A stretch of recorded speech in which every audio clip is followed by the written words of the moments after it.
Hey there, and welcome to The Cutest Little Thing. I am Andrea, and I'm so glad you have joined me for today's video. If you love thrift flips, home decor, upcycling, DIYs, and all of the things, then you are at the right place, and I'm so glad you are here today. If you are new to my channel, welcome, and if you have been with me before, welcome back. I have some awesome projects in store for you today, so we will get right to them. Let's get started. I'm excited to show you this really fun project. It starts out with a foam pumpkin. Now, I grabbed my foam pumpkins like this from the Dollar Tree. Yours may have these foam pumpkins as well, and they are the $1.25, or you can use any foam pumpkin that you have on hand. I removed the stem and I took just a kitchen knife and cut a little circle or square shape right where the stem would have been and where we will place our new stem at the end. I did want to coat this with a coat of white chalk paint, and I'm using Rust-Oleum's linen white, and I'm just giving this foam pumpkin a quick coat. I'm not worried about perfect full coverage, and I don't even do a second coat. I'm just doing this so that if any part of the pumpkin shows, it will be white and not the orange color. And it all depends on your fabric, because if you're going to be using orange fabrics, then you may not mind that orange poking through. So if so, you can skip that step. Now, I tried a couple of different ways to make these. My first attempt, I'm just taking, this is some muslin cloth. I love to work with muslin cloth, and I get mine off of Amazon. I tore it into strips. And my first attempt, I was going to try Mod Podge on sticking my fabric to my pumpkin. So I just applied a layer of Mod Podge where I was going to stick my fabric, and then I laid my fabric down around the pumpkin. And it did work. The Mod Podge did hold my fabric, but after I did this a few times, I decided just to go with my hot glue gun. It's quicker and a little bit less messy, but it's really your preference. The Mod Podge did work and the fabric stuck, but in the end, I just went with my hot glue gun. It was a little faster and less messy.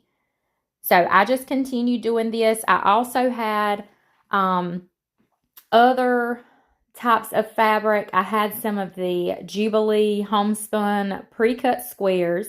I love the Jubilee fabric, and it's so funny because I started this project, and about midway through, I decided I wanted more of this Jubilee fabric. I loved it so much. So I was looking online and I found it. They have their own website, but you can also order from Walmart.com and Amazon. But I was going to go back online and order some more, and then I discovered the Jubilee fabric jelly rolls, and you may be familiar with it as well. It's the same type of homespun fabric. It's just in longer strips. The strips come in 44 inches long and 2.5 inches wide, and you can get different color categories, and they are just beautiful. So I ended up ordering more of the Jubilee fabric in the jelly roll. And so when it came in the mail, I was excited to finish this project. So there was about a week from the time I started this project to the time it actually finished. But that's okay. In the end, I'm glad I waited on the other fabric. But as you can see, the process I'm doing, I'm just taking those strips of fabric and hot gluing. And I just continued to hot glue all the way around. Now on this one, I did take a little square of the fabric and I hot glued it to the bottom because of the way all the fabric was meeting at the bottom. I just kind of wanted to cover that. So I just took a piece of that fabric and hot glued it right on the bottom just to kind of make a little bottom on your pumpkin. But this is optional as well. Now that our pumpkin is completely covered with our fabric, it's time to make a little stem. Those little wooden shapes I just showed in the camera, they came from Temu, and they are actually little wooden snowman pieces that you can paint and paint their faces on and everything. But today they are going to be a pumpkin stem, and I thought they just made the cutest little pumpkin stem, but I wanted to paint it. And I'm going in with Dixie Belle's Pine Cone, the color Pine Cone. This is a fairly new color that I have recently gotten. and I love it. I think it is such a beautiful color, especially for fall. So I did 2 coats of that paint on that little wooden stem, and I just simply hot glued it right to the center of the pumpkin. Look how cute that looks. And of course, I want to add a bow, one of those messy rag bows using this beautiful fabric. So I'm using my bow dabber to do that. You want to be sure you put down your piece of jute string before you start layering your ribbons and your fabrics into your bow dabber.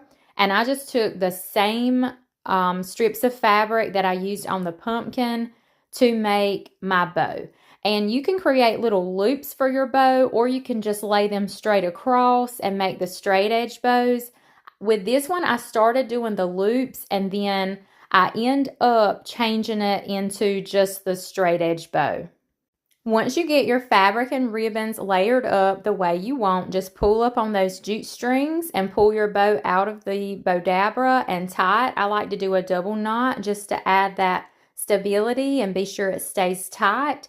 And then you can just shape it and make it into the shape that you want. And I just simply hot glue that bow onto my pumpkin. And now these pumpkins are super cute without the bow as well. If you don't want to do the bow, if that's not your thing, then you absolutely don't have to add that bow. But I just love bows. I'm a bow person, so I definitely wanted to add that embellishment onto my pumpkin. These little buttons came from Temu. They say handmade with love on them. So I embellished the bow with that little button. And I'm using this stamp. I'm almost positive this came from Amazon. If it did, that link will be in the description below of this video. If it did not come from Amazon, I have no idea where it came from. But I'm just using my archival ink to stamp up my little wooden tag here. I got these wooden tags off of Temu as well, but you can find these at Amazon also. And I just inked up the word give and pressed that down on my tag. And then I inked up the word thanks and I pressed that down on my tag. So the give could be over the thanks since it couldn't fit all the way across the other way. And I did want to grunge that tag up using Dixie Belle's Best Dang Wax in the color brown. I just brushed over that tag. I went a little heavier on the edges and just blended all in. And then I attached that little tag to my pumpkin bow with hot glue. I also added some of that brown wax over that pumpkin stem as well. And y'all, there is our pumpkin. And just really quick, I wanted to show y'all, I did make a second one. So just really quick, we're going to go over those same steps once again. You want to coat your foam pumpkin with the white chalk paint. Using your hot glue gun, you just want to apply that hot glue in sections over your pumpkin and take your fabric strips and go right over that hot glue and press it in so that it adheres to your pumpkin. And you can use any type of fabric you want. It doesn't have to be the homespun fabric. And you can use whatever colors you want, layering up that fabric until your entire pumpkin is covered in your fabric. And then here is our finished product of both the pumpkins.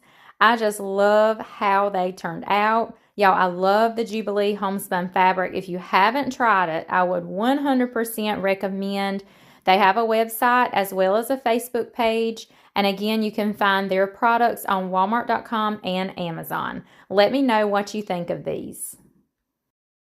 Don't forget, I am now a retailer of the Sweet Pickins Milk Paint. You can message me over through my Facebook business page for all of your milk paint orders.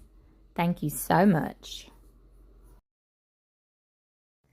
Alright, some of you may remember this project from our last video.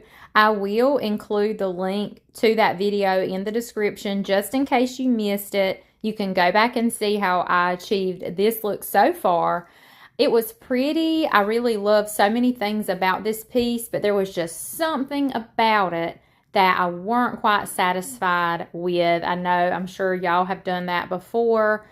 So I just took my Rust-Oleum's chalk paint in the color linen white, and I'm mixing some of my sea salt texture additive in the Dixie Belle. I'm mixing that in my paint. I just want a nice texture to go over this piece. If you do not have the Dixie Belle Sea Spray Salt Additive, that's a tongue twister, you can use baking soda or pickling salt. I have used both of those techniques and they work perfectly. I just wanted to purchase this Dixie Belle product to see if I liked it any more or any less than my other texture additive techniques. So I got that all mixed up, and I'm just taking an old paintbrush. Anytime I'm using texture paint, I like to use an old worn out paintbrush because chances are when I get finished with it, I'm not going to be able to use it again. So I just took that textured paint and pounced in various places on this piece, and I let that dry really well. And next I took some of my Sweet Pickins milk paint in the color Flour Sack. If you are not familiar with milk paint, it comes in a powdered form, and you want to mix equal parts of that powder with water. And you only want to mix up enough what you are going to be using at that time, because it's not something you can mix up ahead of time and store to use at a later date. And you just want to mix it up really well, and then you let it sit for just a minute or so, and that paint will thicken up to the perfect painting consistency.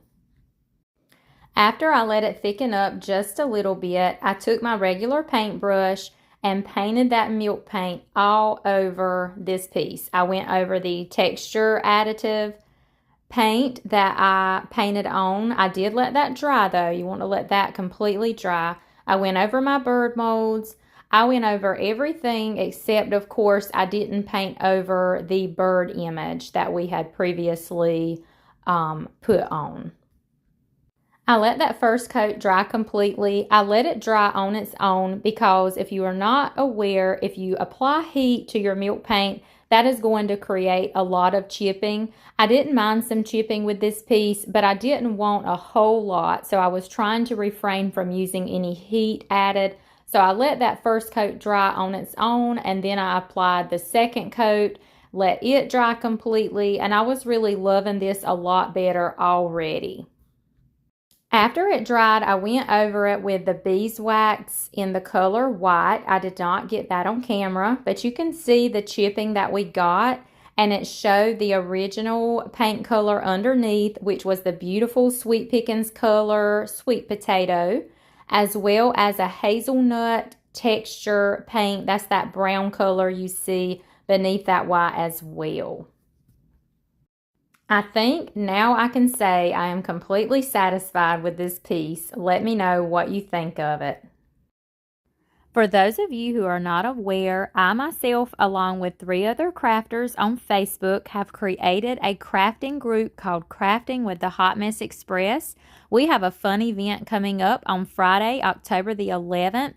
It will be an auction-style sale from 12:15 in the afternoon to 6:15 in the evening.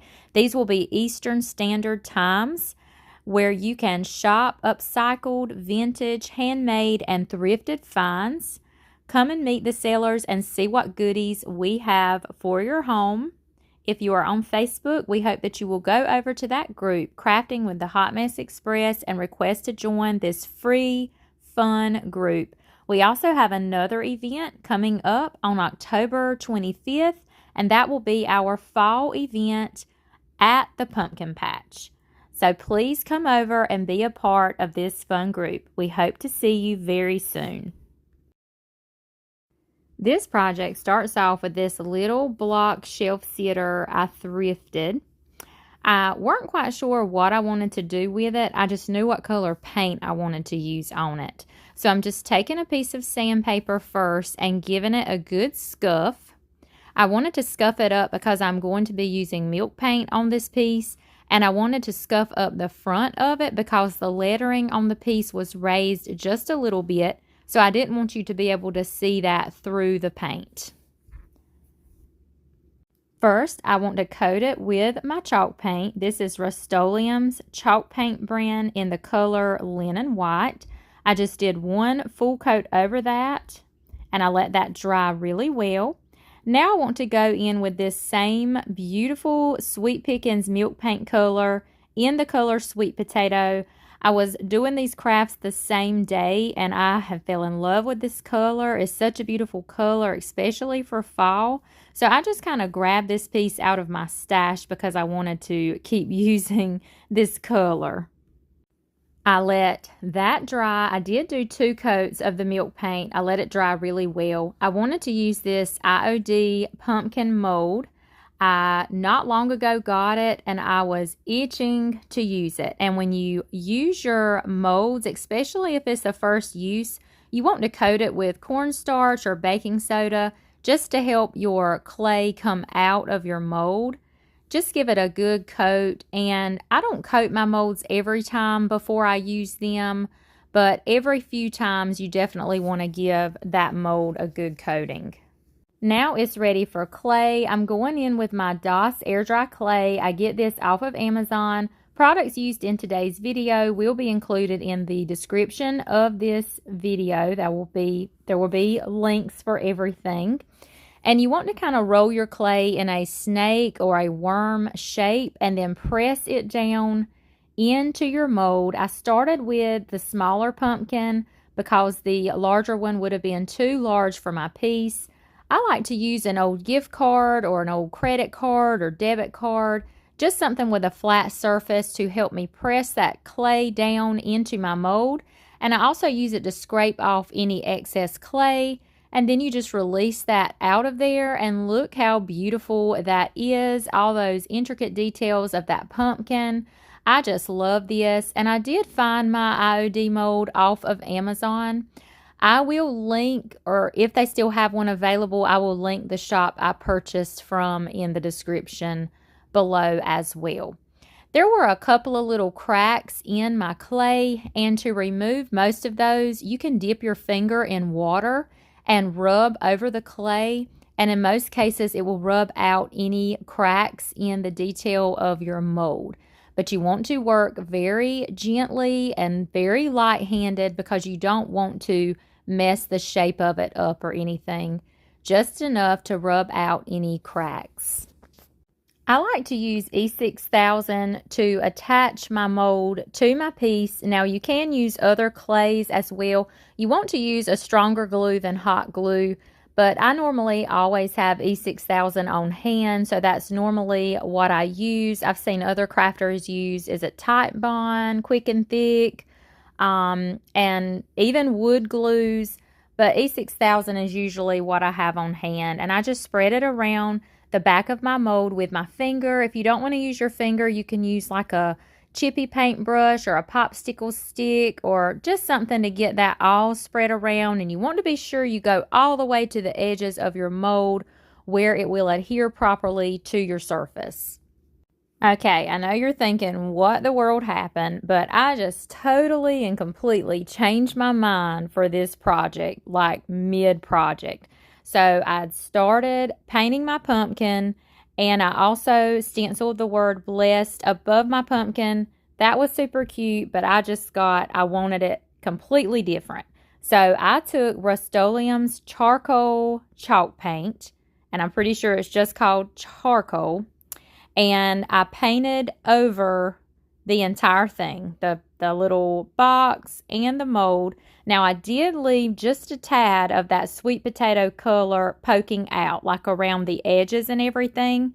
And I know you could still see the word bless that I stenciled on, but that was okay because what I'm going to do is going to cover most of that. I'm taking that Jubilee fabric, the jelly roll fabric, and I just took my scissors and cut the very edge and then tore me some little fabric strips. I was going to make a bow for this piece. Using my Bodabra, I'm just laying down strips of that Jubilee fabric. I was mostly using creams and blacks and browns in those dark tones. I just love the darker colors for the fall season, and I just layered up, making little loops all in that Bodabra until I got the size bow that I wanted, until I got the look that I wanted. Then you just bring that bow up out of there and tie your jute strings, and I just hot glue it right to my surface, kind of on the corner, And that's where I'm talking about. You can see how it just covered up the majority of that little box. And I wanted to embellish my bow with this cute little acorn. I thrifted a whole bag of these little acorns at my local Goodwill just for a couple of dollars. So I thought that was a really good deal, and they're so realistic looking. And I just love the color of that acorn paired with those fabric strip colors.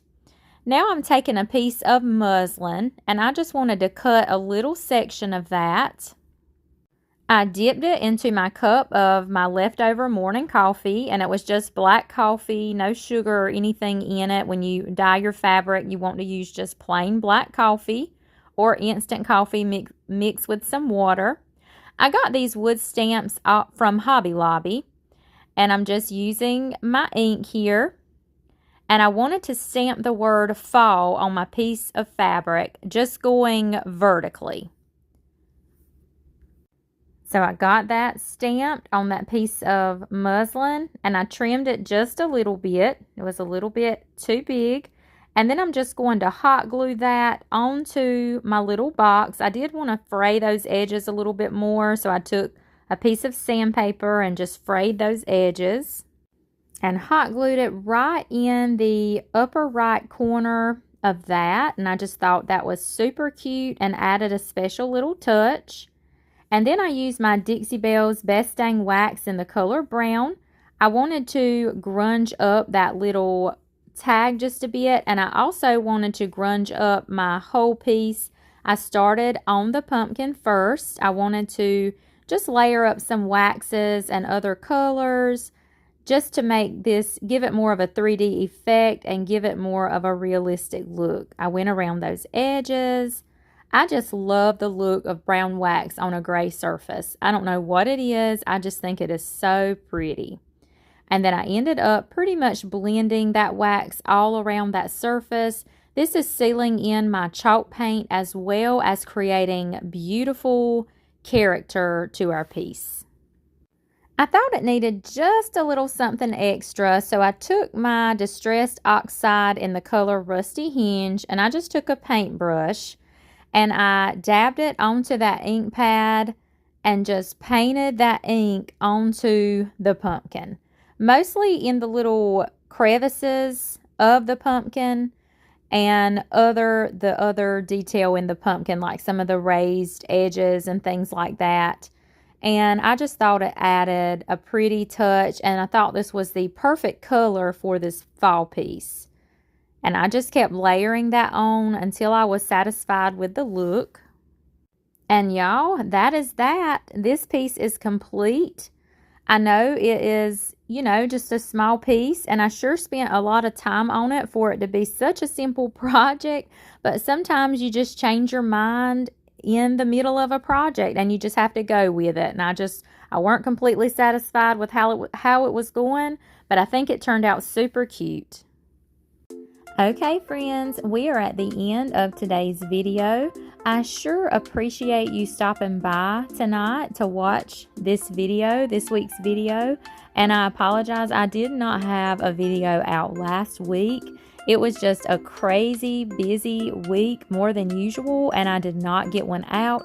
But I should be getting back to my regular schedule every Tuesday with the occasional bonus video on a Saturday. I hope you all have a great rest of your week, and I will look forward to seeing you all next time. Have a blessed day, my friends.